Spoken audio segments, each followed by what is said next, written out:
everyone. This is On the Rise. I'm your host, Mike Feinberg. With me, as always, is Armando Gonzalez and Gerardo Ramos. How you guys doing today? What's up? Good stuff, man. What's up, boys? Hey, we're coming to you once again from our own homes here in quarantine. It's the way it's going to have to be for a little while. With us today is our special guest. He's a veteran MMA fighter who's been a professional since 2009. Please welcome today's guest, Sabah the Sleek Sheik Homasi. Sabah, how you doing? I'm good, man. Just enjoying this quarantine as much as I can. What's going on, man? How's everything? Another day, man, just waiting for all this to blow over. Sabah, what do you think about everything that's going on with this coronavirus right now? To be honest, I mean, this is just my opinion. I think there's other things that are killing more people on a daily basis than the coronavirus, and it's not getting blown out of proportion. But I just think that this needs to play its course, and once it blows over and everything gets back to normal, we'll be back to our everyday lives. But till then, I mean, we're in quarantine, which kind of sucks, but I mean, it is what it is. Now, do you have anybody personally in your family, friends, neighbors, anyone who's been directly affected by the virus? No, none of my family members or friends everyone's good on my end.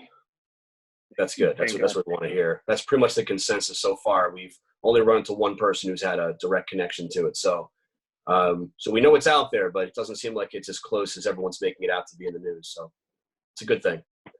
Right. So let me ask you, so with everything that's going on, have you been able to train and keep yourself in shape? I honestly took a few weeks off. Actually, no, I took like a month off. Since my fight got canceled, I took a month, maybe a little less, to just let my body heal up, because I still went through a full training camp. And,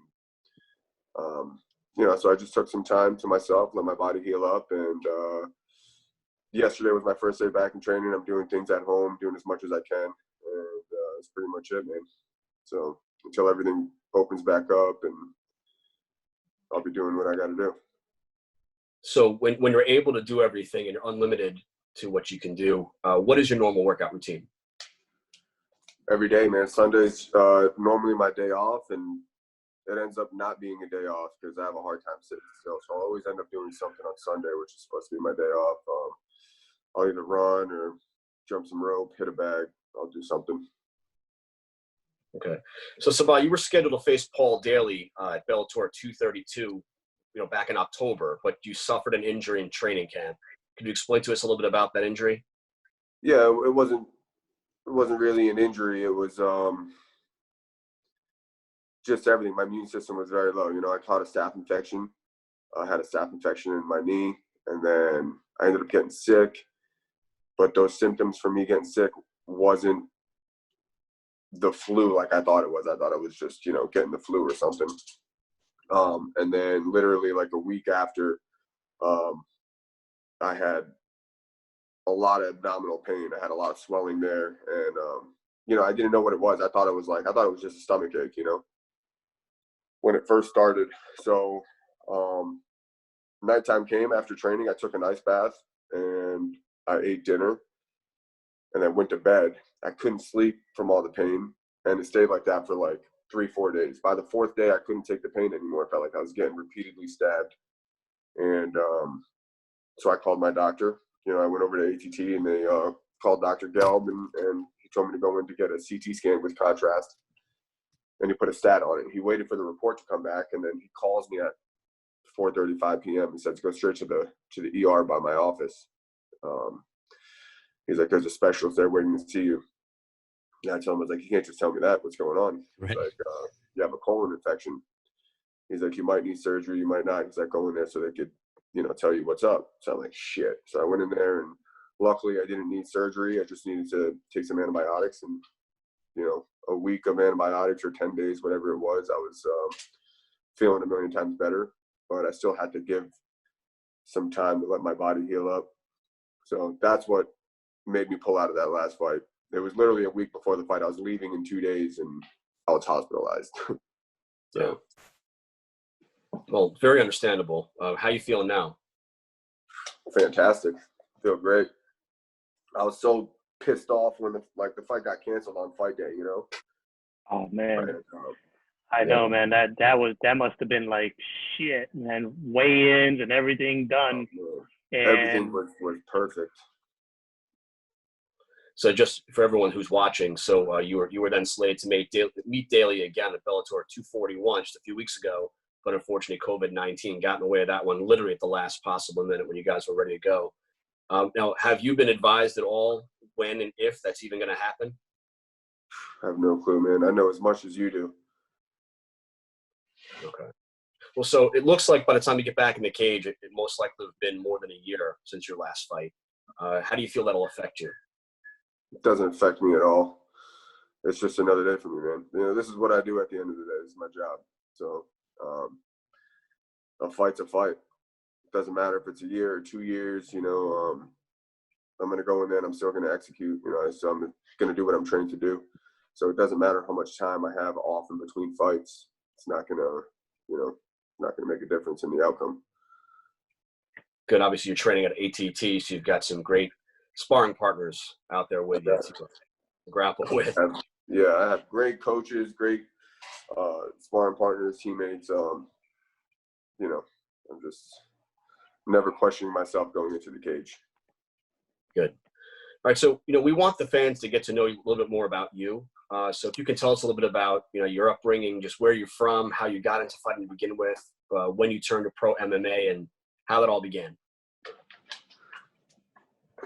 All right. I was born in New Jersey. I was born in New Brunswick, lived in East Brunswick. When I was about 9 years old, my parents moved down to South Florida, to West Palm Beach. And, you know, I played football since I was 4 years old. They said I was too young to have pads, so they said I could play flag. And then when I was 5, they said I was able to play full contact. So, you know, I just played sports. You know, I was an athlete growing up, and then in 4th grade, I got into my first street fight. And I was always like a big kid, you know. And this kid spit on me, so I threw him off his bike. And my older brother was there. And this kid is punching me in the face, like just jabbing me in the face. And I was open hand slapping him. You know, I've never been in a fight, didn't know what to do. And my brother's like screaming at me, "Close your fucking fist." Like, close your fist. Close your face. sounded like one of your coaches, huh? What's that? Sounded like one of your coaches, huh? Yeah, pretty much. And I never closed my fist. My brother took me home, and we put on my dad's boxing gloves, beat the shit out of me. He was the first person to break my nose. Oh, shit. The next day, broken nose, 2 black eyes, I go down the fucking street, and he made me fight the kid again. And I beat the shit out of the kid. And then, you know, ever since then, I don't know what it was, man, about that feeling, that rush, the adrenaline. I mean, everything. That was my high. You know, I couldn't get enough of it. And if anyone started shit with me, the chances of me walking away were very slim, you know. So, and it came to a point where I ended up, you know, defending friends that were getting picked on, and they're not fighters, you know. So I ended up getting into battles because I was sticking up for a lot of friends, you know. So I was actually in and out of jail for fighting. I got into a lot of trouble on the street for that. And then my senior year of high school, I was sitting in, as a computers class or something. We had a substitute teacher, and the teacher had the TV on, and the commercials were playing, and I saw an advertisement for one of the UFC cards, one of the pay-per-view matches they had. I believe it was Rich Franklin versus Anderson Silva. Oh, nice. And I told my friends, I was like, we got to go watch this. We got to go watch it somewhere. So we went to go watch it, and I've never seen the sport before. I didn't even know what MMA was until then, you know, and I saw the sport, and I was like, this is the coolest shit ever. And I was in Detroit at the time, and my dad had a pizza place in Detroit, and literally a block down was Cooper's Gym in Detroit. And they had an event, like a boxing event, across the street in this big-ass parking lot, and they ordered a bunch of pizzas. So I went to go carry all these fucking pizzas over to them. And I met the guy, the owner of the gym, and I was like, what's going on here? He's like, oh, this is a boxing event. I'm like, oh, cool. He's like, yeah. And he gave me the like business card or flyer, whatever it was. He's like, yeah, we also do MMA, Muay Thai, Jiu-Jitsu, like all that stuff. And I'm like, really? He's like, yeah. He's like, come on by, man. He's like, come on to the gym anytime you want to train. I'm like, all right, cool. So I went to go check it out. And I was working for my dad, wasn't making, you know, a whole lot of money. And the guy, I went in there and I signed up to train. And I told the guy, the first thing I told him was, hey, how soon can I fight? And he goes, do you have any, you know, MMA experience or whatnot? I was like, no. I was like, but it's okay. I was like, I just want to go in there and fight. And he's like, okay, well, let's get you, you know, 3 to 6 months of training, and then maybe, you know, we can sign you up for your first MMA bout. So I'm like, I was like, all right. I was like, I'd like to fight sooner, but if that's what you recommend, okay. So I trained for like a day or two, and I had like a little bit of a wrestling background, and he knew I was like a scrapper or whatnot from what he saw in those 1 to 2 days. And it was a very small gym. There's not many people there, you know. And he calls me in his office. He's like, hey, you want to fight next weekend in Peru, Indiana on a pro-am card? I'm like, fuck yeah. I was like, sign me up. So we did. And I went in there and I knocked the guy out in, I don't even know, 17 seconds or whatever it was, or I don't know, short amount of time. And we came back. I was in the gym again on Sunday, the day after the fight. And he's like, I'll make a deal with you. He's like, you promised me you're going to be in here every day and train your ass off. I won't charge you a penny. I'm like, deal. I was planning on doing that anyways. So that guy took me under his wing. He gave me all my gear for free. I mean, he took me out to eat all the time, like really took care of me. And if it wasn't for him, I don't even think I'd be able to be in the sport, you know, because That's awesome, man. yeah, gear and everything is just so expensive. And at the time I couldn't afford it. So hats off to him, man. I give that guy a lot of credit. Are you still in contact with him? Absolutely, 100%. Absolutely. That's Yep. awesome. Nice. When I go back to Michigan, I give him a call and let him know that I'm in town, and I stop by the gym and I see everyone. So Sign some autographs. yeah. I'm sure he has posters of you up at the gym. He's probably really proud of you, man. That's awesome. Oh yeah. Yeah, man. That guy, you know, if it wasn't for him, like I said, I probably wouldn't be in the sport today. So I appreciate him very Especially much. after that last Bellator scrap, man. What's that? Especially after that last Bellator scrap. Yeah, it was great, you know. Yeah. Well, that's great. I mean, I loved hearing about that. That's fantastic. So let me ask you something else. So when you're not in training, like you are having a hard time being in training now, what do you like to do? And what are you doing now? Like even at home, you finding things to do? Man, you know, I got me and my girlfriend, we have cornhole, we have can jam, we just have games, board games, stuff like that to keep us occupied. And just writing down, you know, I plan on opening up a business, so I'm just jotting down some ideas here and there, and I don't know, doing whatever I can to keep myself occupied. I'm playing a lot of Call of Duty, so I'm shooting motherfuckers online left and right. And that's pretty much it. You know, I go to my brother's house sometimes. He lives out in the country.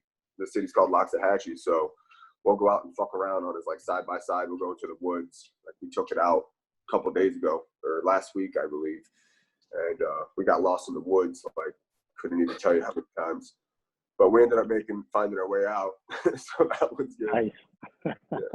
So that's pretty much it, man. I just I can't sit still. You know, I'm very active, and if I'm sitting at home, I get stir crazy. I can't do it, you know. So I'm always like, it's really hard now because everything is closed and there's really not much to do. So Yeah. I mean, last night I got up at midnight and I went for a run because I was so fucking bored. I was like, fucking nothing to do. So I went for a run and then went into my garage, and you know, I got a squat rack in there and whatnot. So I got a workout in, and that was it. What type of business are you looking to open, man? What's that? What type of business are you looking to open? Anything you can talk about? I don't like talking about it until I have everything in line, but it's pretty much food, you know. I don't know if you guys ever had Middle Eastern food and whatnot, but it's delicious and everyone loves it. Yeah, as far as staying at home, it seems like a lot of people are going towards Netflix and Amazon Prime, and you know what? That's just not for everybody. So when that's not really your thing beforehand, it's not really your thing now. And I get what you're saying. It's impossible for everybody right now. We're all kind of hoping for some normalcy again soon. Oh, Hey, don't get me wrong. I'm still watching Netflix, and I mean, you have all day. You know, you're just sitting there. It's like, how many hours a day am I going to be able to play games and keep myself occupied with that? Eventually, you'll get bored of playing the same games over and over again. But Netflix is definitely there, and Amazon Prime. Yeah. So what I want to do is I just want to turn you over to Gerardo for a few minutes. I know he's got a series of questions for you as well. Cool. Hey, what's up, man? It's funny that you mentioned the Middle Eastern food, man, because I've eaten some laham with some pinto beans and pita bread and all that. So that's some good stuff, man. So let me know if that comes through. I'll come in and get some of that For food, man. sure, definitely. Yeah. Wanted to ask you, so during your last Bellator fight, you knocked out your opponent in 17 seconds, right? Yeah. Like what I like to know is, what was your mentality when you first got into the cage, 17 seconds before you knocked them out? What were you thinking before all that went down, and how did it feel to knock them out in 15 seconds? Man, I have the same mentality going into every fight. It's kill or be killed. You know, it's me or him. So that's the mentality I had before the fight. You know, I was zoned in, I was focused, I was ready to go. You know, I had a shit skid in the UFC, and I just wanted to bounce back strong, and I did. You know, so I'm just happy with the outcome and with the results. So Yeah, that was awesome, man. Yeah. Comparatively to like your first fight in that alley that you were talking about, the adrenaline, would you compare the adrenaline to being the same, or is it obviously different because it's on a bigger stage? Man, you know, it's obviously I was a kid at the time, and that high that I got when I was a kid from the adrenaline and whatnot, of course it's still there. You know, it's the build up till the fight, till that cage door closes and the bell rings to fight. But obviously I'm a lot older now, and I can control it differently. I still get the same effects from the high, but I can control it. Yeah, absolutely, man. Well, hey, I want to say thanks for taking the time to answer those questions. I'm going to shoot it over back to Armando. Cool. What's up? What's up? How you doing? Good stuff, man. So, yeah, definitely open that, you know, I want some fried falafels, man. For sure. You know what I'm saying? Couple questions that I have for you, man, is, you know, obviously, you know, going back to the American Top Team, you know, Black Zillions, Ultimate Fighter stuff, man. You had some words with actually Kamaru Usman, man. How was that? I mean, it was, you know, just an argument. That's all it was. And I mean, if he wanted to scrap in the kitchen, we could have got it done. But he's not about that life, and that's all it was. You know, he wants to. Compared to where he's at now, you know, trying to confront me about something, and I'm like, bro, if you were in the fucking kitchen when we were talking about it initially, I would have confronted. You know, I would have called you out on all the shit. But instead, the producers of the show, obviously, I don't know if you watched it, but they put snippets of him grabbing the cage, because that's what I was accusing him of doing. Yeah, I saw that. And, you know, it was great because I'm accusing him of doing that, and he's like, I was grabbing the cage, and then it goes to a clip of him grabbing the cage. Yeah, like proving him wrong, man. Yeah. That was awesome, dude.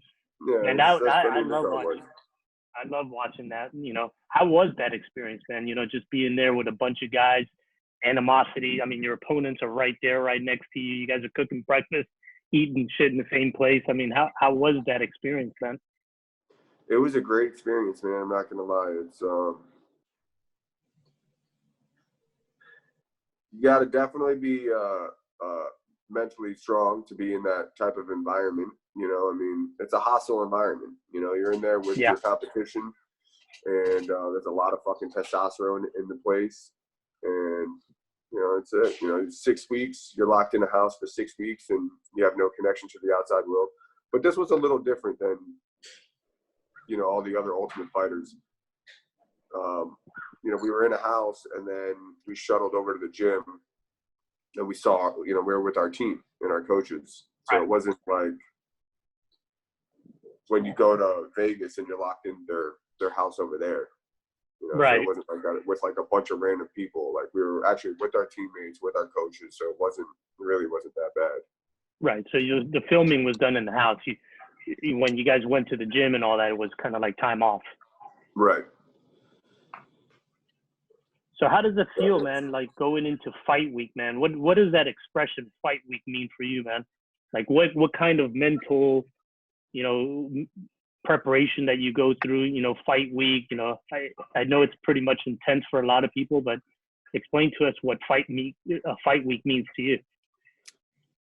Fight week to me is, I cut a lot of weight, and so I'm just mentally preparing myself for all the goddamn weight I'm about to drop. Yeah.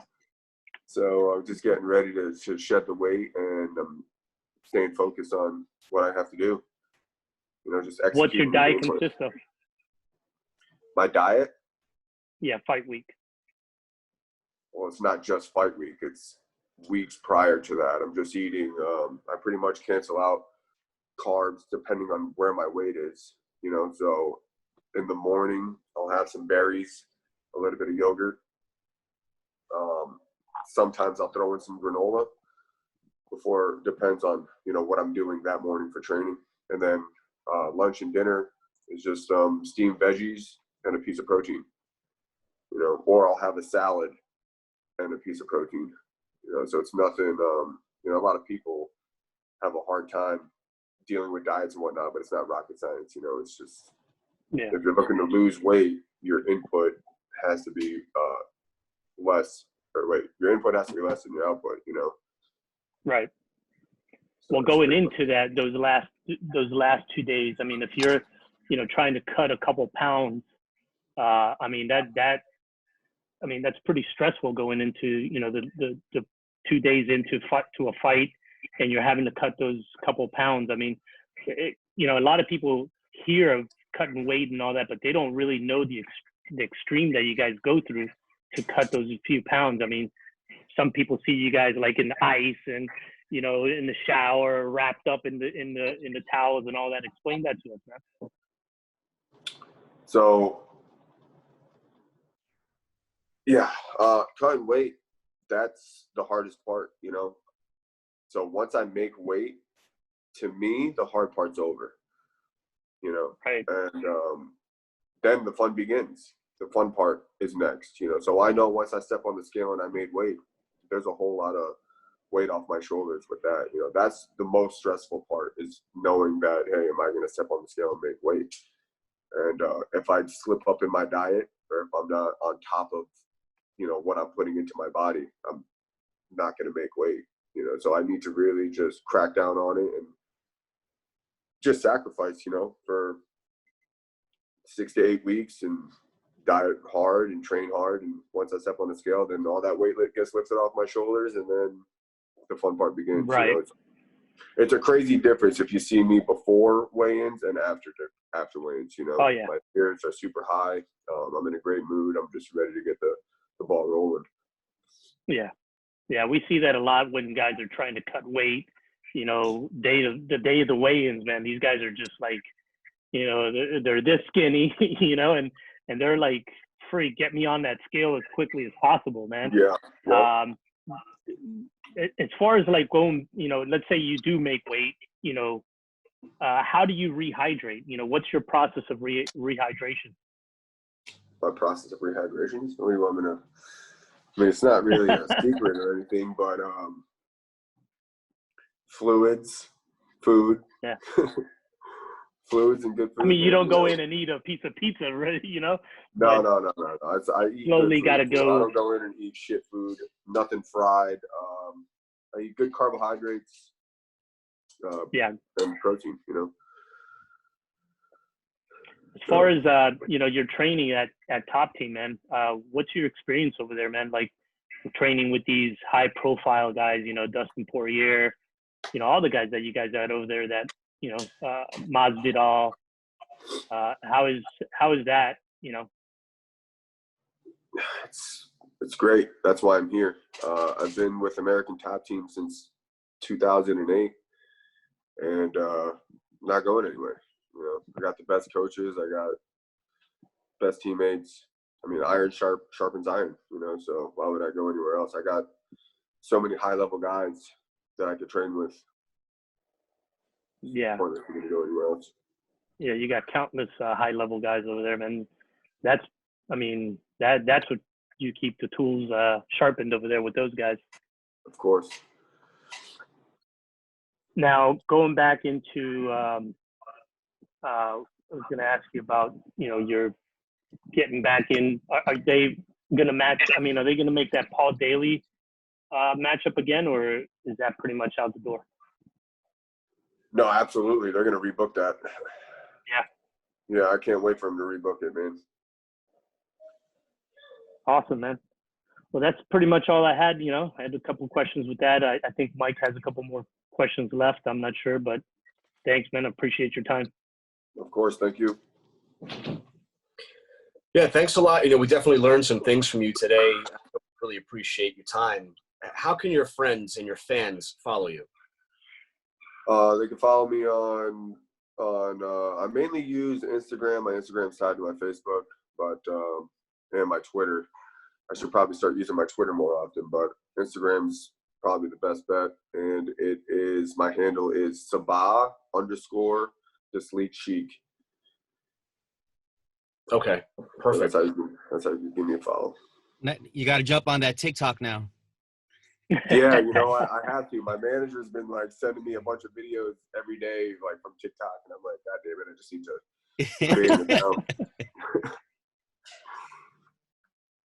So Sabah, again, we appreciate your time, and it was a pleasure having. Wait a minute. I got a quick question. I'm sorry to drop in on you like this, man. You've been to our shows, man. What do you think? What are your thoughts about our shows, dude? I think they're great, man. I think they're great, and keep doing what you're doing because the shows are amazing, the fights are amazing, and yeah, I'm looking forward to the next one. Yeah, definitely, man. Well, thank you for that, man. course. Sorry, Mike. Yeah, it's all good. No worries. No, like I said, Had to Sabah, get that one in. We definitely appreciate your time. It was a pleasure having you on the show, and the best of luck to you in the future. And hopefully you can get that fight set again sometime. So we're looking forward to watching it. And hopefully you'll come out and check out our next show whenever we can get ours together. And I'm sure we'll see you at one of the events again sometime soon. 100%, man. Thank you, guys. Awesome, Sabah, man. Thank you very much. Appreciate your time and support, man. Nice to meet you, man. Take care. Likewise, man. Have a good one, guys. Stay safe. Thank you. You too. You too. This has been the latest episode of On the Rise. On behalf of Gerardo Ramos and Armando Gonzalez, I am Mike Feinberg. Thanks for tuning in. We look forward to seeing you again next time. Stay safe. Have a great night.